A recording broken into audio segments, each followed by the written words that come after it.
Good morning, and thank you all for being here today. I want to start off by saying that we honor the sacredness and importance of this land and ancestors that once walked where we are standing today. The Anishinaabe, the Innuwak, Dene, Dakota, Inuit, Anishinaabe nations, and Red River Métis nations, who paved the way for what is now known as Manitoba, home to all treaty people. Welcome to Cereals Canada's Pilot Bakery. Have you ever examined a loaf of bread and wondered about its quality? Or have you ever wondered about the class of wheat that's required to make a high-quality loaf of bread? For most people, it's unlikely that they've looked at the cell structure of a slice of bread or the break and shred. But at Cereals Canada, we test, analyze, and assess Canadian cereal quality every day. I'm proud to say that I'm one of the experts on our team. My name is Elaine Sapunik, and I'm the Vice President of Technical Services at Cereals Canada. And today I am joined by our CEO, Dean Dias, and from the Manitoba government, we're thrilled to welcome Premier Kinew, as well as Minister Jamie Moses and Minister Ron Kostyshin. Premier, ministers, thank you for being here for today's exciting announcement. And I'd like to invite Premier Kinew to share why we have gathered here today. All right. Thanks so much for the good words. All right, well, thanks so much, Elaine. We're here to announce the province of Manitoba is investing $13 million in the new gate project so that Cereals Canada can support our ag industry, support jobs, and support our downtown.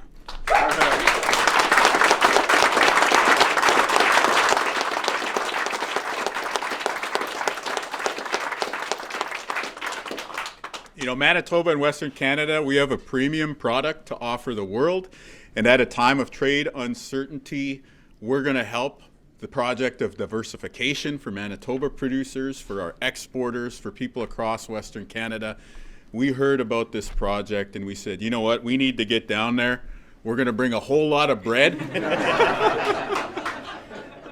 Because this thing is the best thing since sliced bread. I mean,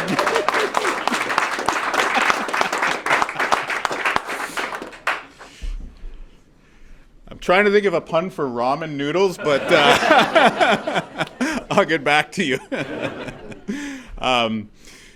Everybody knows what's going on in the world right now. And for our ag producers, for our ag industry, for our exporters, we're seeing a trade war on two fronts. We have tariffs with the Trump administration. We have tariffs with the People's Republic of China.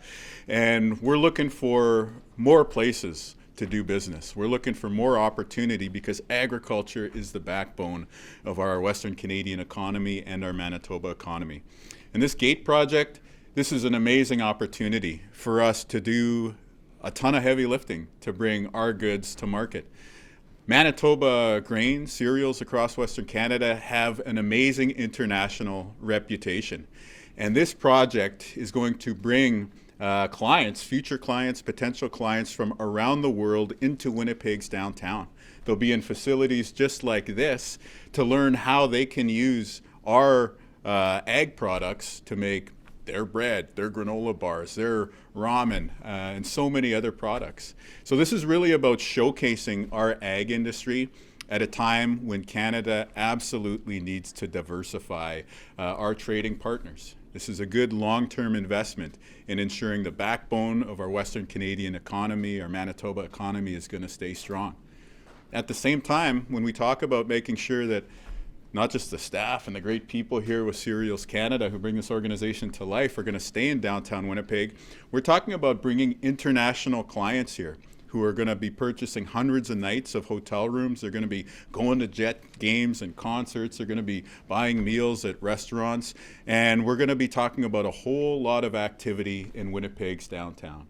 So when we talk about diversification to boost economic development, at the same time that we're talking about an investment in downtown and an investment in our ag industry, it sounds like a win-win to me. And that's why we're so excited to bring this $13 million forward. So just a quick question in terms of why 13 million? Well, when we first started kicking the tires on this project, 13 million is where the level of industry support was at. And so we're coming forward with this number to say we're matching the existing commitment. And by the way, there's a whole federal election going on. I don't know if you've heard. And so this is also a signal to the federal government, whoever comes out of this election campaign, that the province of Manitoba is serious. This $13 million is a down payment.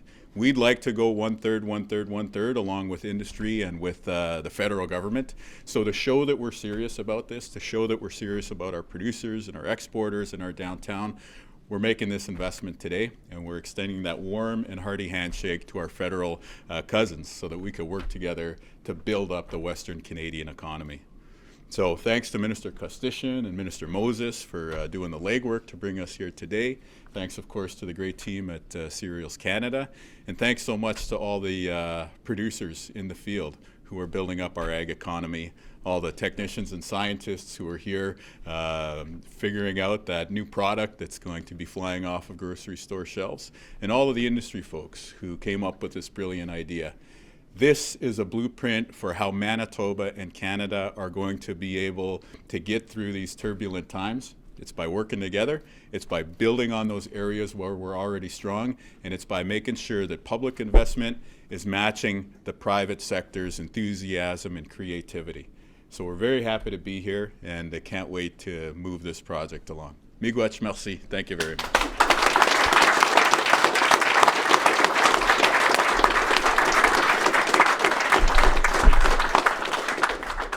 It's the first time I've had to juggle like baked goods under the podium. So good stuff. For sure. Well, thanks again. Thank you, Premier Kinew, for the support. It's phenomenal. I would now like to welcome Cereals Canada CEO Dean Dias to speak.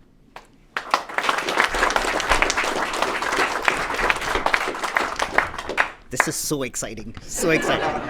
Thank you, Premier Kinew, Minister Moses and Minister Costician for this investment in the Global Agriculture Technology Exchange, or GATE. This is a crucial time for Canadian grain industry, and GATE is purposefully designed to help our industry grow and thrive in international markets, not just now, but well into the future. In 2024-2025, Canada is expected to export close to 26.2 million tons of wheat to 80 different countries. That makes us the second largest exporter of wheat in the world and the top exporter of high quality, high protein wheat. Canada is known for its high quality wheat, durum, barley, and oats. And please take a look at all the products here after you're done to make sure what all the products we make with Canadian wheat. Cereals Canada is unique. Our team of experts in technical services, market access, trade, and market support provide a one-of-a-kind support to the cereal sector. There is no one like Cereals Canada and the services we provide under one roof. The work we do supports farmers, industry, value chain, and stakeholders. And some of them are in the crowd today, so thank you for coming and joining us for this announcement. GATE will elevate the Canadian grain industry to new levels of excellence and global competitiveness by positioning itself as a world-class, state-of-the-art facility. We will do this through applied research, innovation, collaboration that will add value to all of our exports. GATE is an essential investment in diversifying our markets and mitigating trade risk.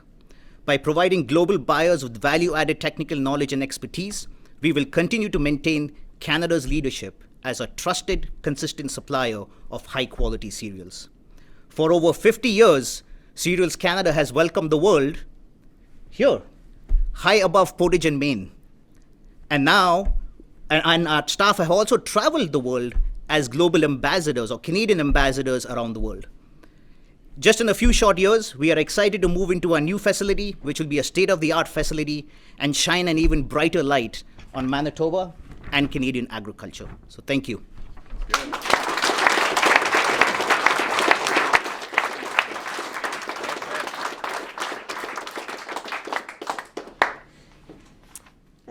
Thanks, Dean.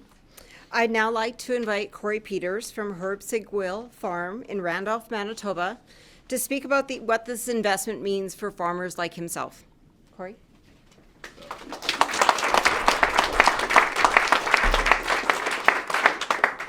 Thank you, Elaine. And thank you, Premier Kinew, Minister Moses, and Minister Kostichin for this investment in agriculture. I'm a third-generation grain farmer from southeast Manitoba. As a grower, access to markets is more important now than ever, and we need to strengthen our relationships and maintain and grow those markets. Over 90% of what I produce on my farm is exported to international markets. The work that Cereals Canada does on behalf of farmers connects global customers to the expertise, support, and relationship building needed to maintain the demand for Canadian cereals. In the fall of 2023, I traveled with Cereals Canada to Southeast Asia on a new crop mission, visiting large grain buyers and presenting the quality of that year's crop. It was an amazing experience to be part of that team for 2 weeks. While meeting with one buyer, they expressed interest in bringing a new baked product to their market. A Zoom meeting was set up for a later date, at which time the teams could brainstorm new products and work on setting up dates to bring that buying team and their bakers to this exact facility in downtown Winnipeg to finalize a new product to bring to their consumers. Expanding an existing market doesn't happen without Cereals Canada, their great staff, a supportive community of farmers, commodity groups, and governments. This investment by the Manitoba government for GATE will enable Canada to continue to engage and inform our global customers about quality and keep markets available to Canadian farmers like me. Thank you.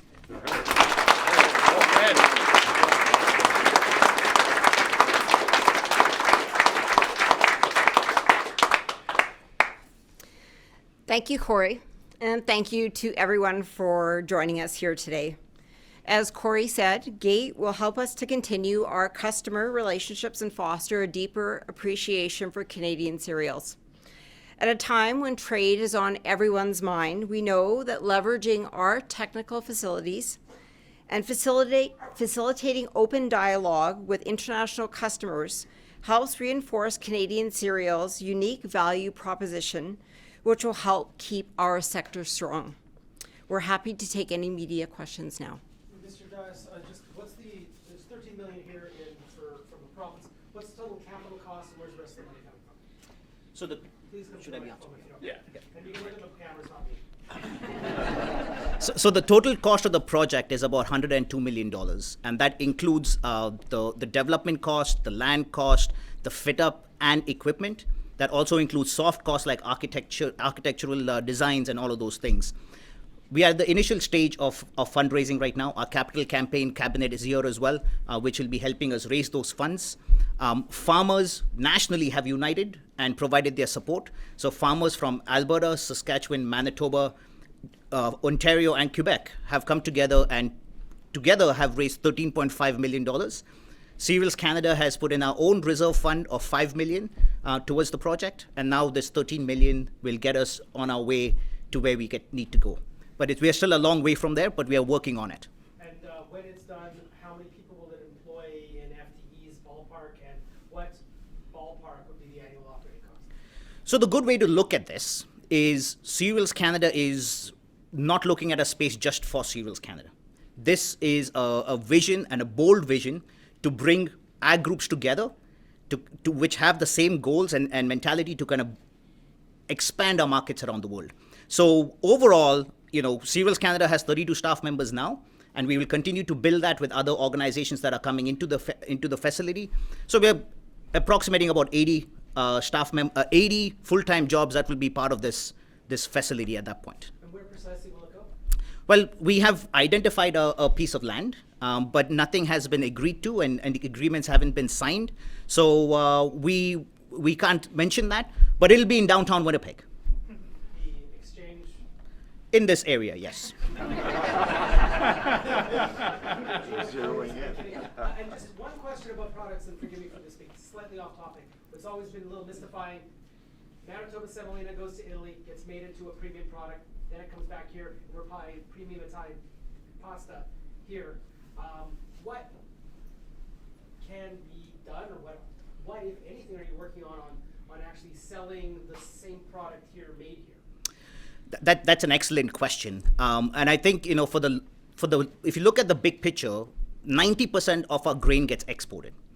Manitoba, Saskatchewan, Alberta are massive producers of cereal crops, and we've found markets. I just mentioned there's 80 different markets that wheat goes into.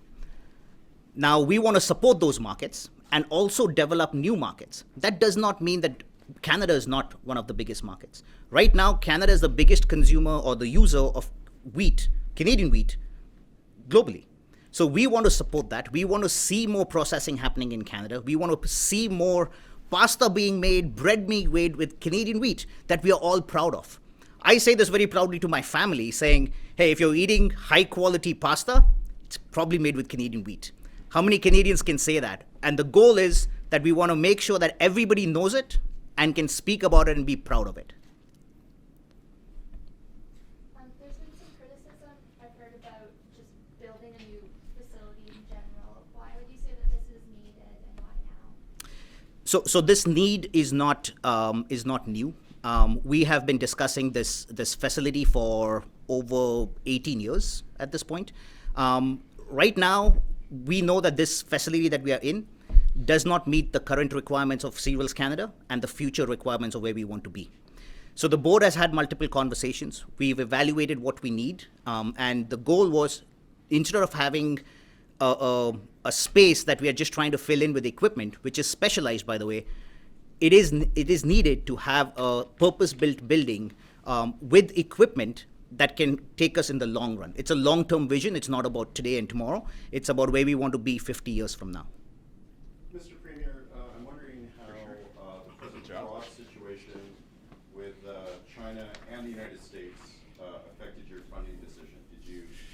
Have you increased the amount you're willing to underwrite this project because of this present situation? I think what we're seeing with the tariffs on two fronts right now, from the PRC and from the Trump administration, it just underlines why this project is so valuable to Western Canada, to the whole country really, and to our province of Manitoba. We were a big believer right from, I think, the early days of hearing this, and it was more just a matter of us doing the due diligence and going through our process of approving our initial contribution. And again, this $13 million, this is a down payment. You're talking about basically $100 million project.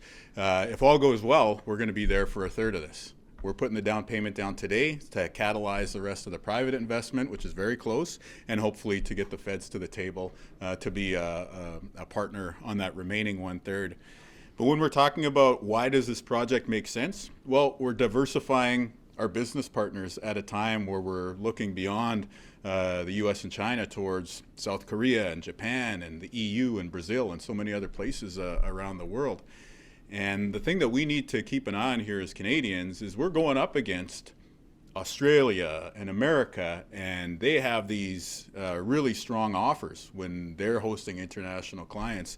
So we as Canada, we have to put our best foot forward. So to have an ag campus in downtown Winnipeg, it's going to be a state-of-the-art facility that has the high-tech machinery to show these big buyers how to use our premium ag products from here in Canada.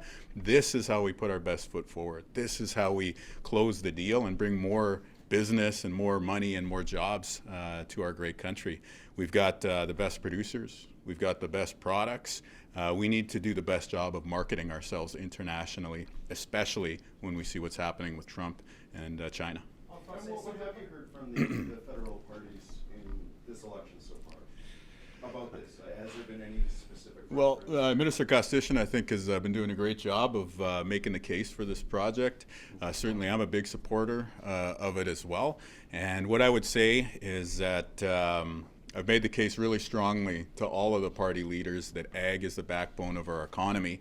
And at the same time that we need to have engagement with the PRC and the Trump administration to find a path forward on those tariffs, we also need to boost our ag industry here. We need to provide hope to producers and exporters who are dealing with uncertainty, and to make an investment like this is one way that we can provide reassurance that we're putting a long-term bet on the excellent work that our producers and exporters do. Can you please answer the first writer's question en français? Oui.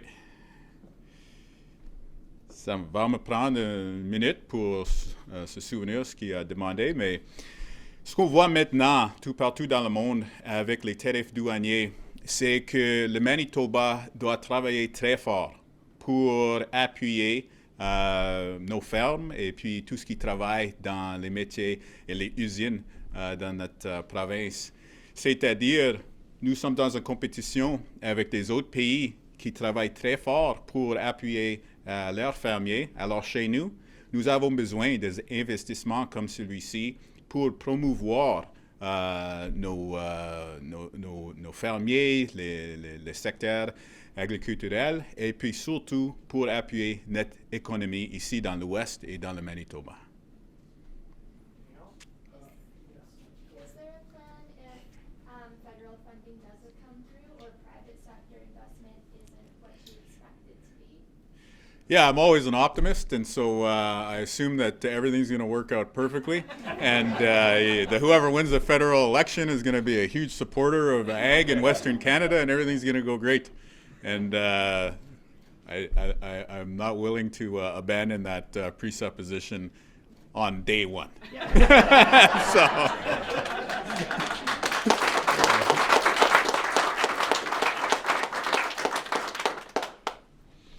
Health question, if we can hit the topic change, Bill. Sure. So, another story in the wire about the need for Canada to move quickly to snap up some of these American doctors thinking of leaving. So, colleague Josh Crabb is asking what the province is doing to reduce barriers to ramp up recruitment to bring U.S. medical professionals back. Yeah, we've been working on making sure that internationally trained doctors, including those from the States, can come work in Manitoba more quickly since day one. And what we're seeing now with an environment in the States where people are looking to leave, where in some cases people are being forced to leave because of changes to immigration policy, there's a real opportunity for us to connect communities here in Manitoba, rural, Winnipeg, the north, everywhere, with physicians. And so we're going beyond just knocking down the barriers to entry. We're also in the design stages of an advertising campaign. We've already been engaging with some physicians. I believe there was about half a dozen that our retention and recruitment office was working with just last week in terms of bringing them here to Manitoba. When we're talking about 6 new docs, that's enough to make a difference for half a dozen communities here in Manitoba. But we should recognize that that's only the first step. When we look at this J1 class of visa that is going to be the subject of change under the Trump administration, you're talking potentially about thousands of physicians who are going to have to leave the U.S., don't necessarily want to return to a country of origin, would rather stay close in North America, and that's a potential pool of recruitment for us here in Manitoba and in Canada. So it's going to be an all of the above approach. It's making sure that those barriers to entry are low, that we can get people into the workforce quickly, but also putting our best foot forward, putting some advertising money, and just getting the word out that Manitoba is a great place to work. What, if anything, are you doing to equalize the salary differential?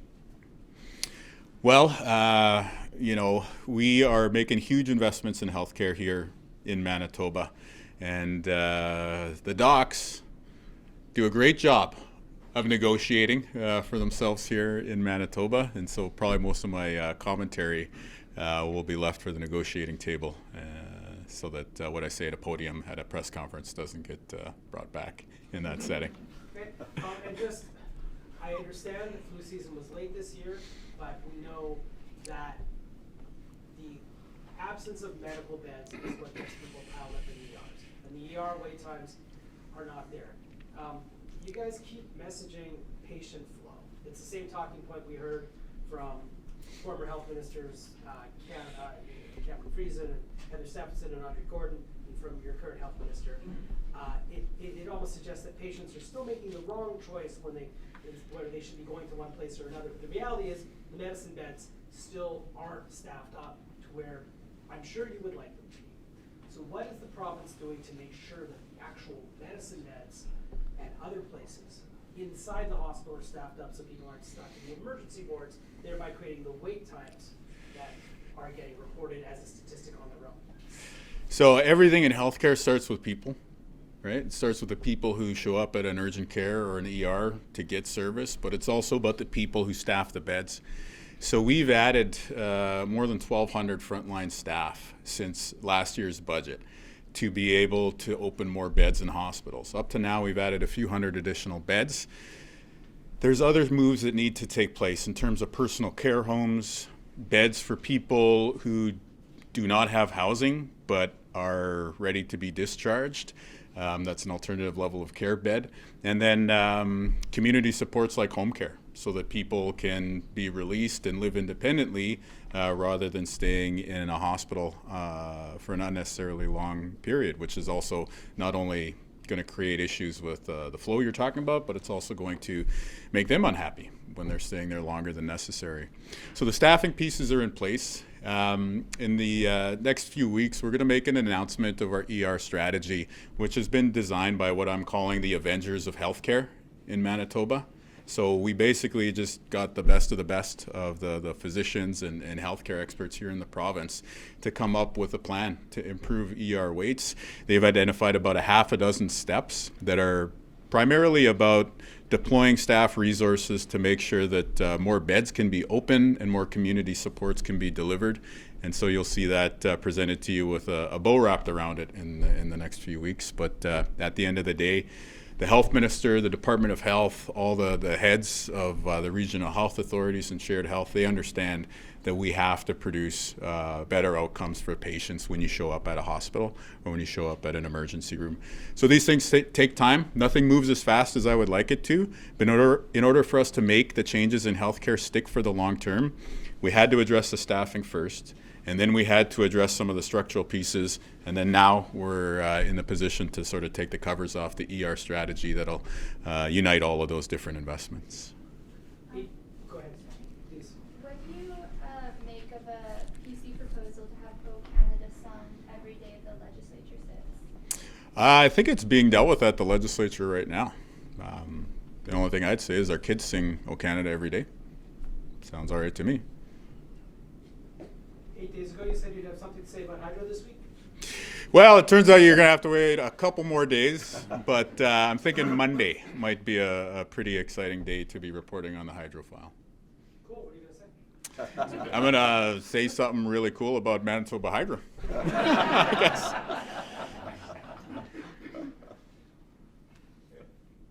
Great.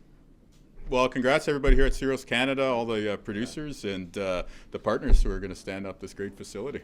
Look forward to working together. Thanks again.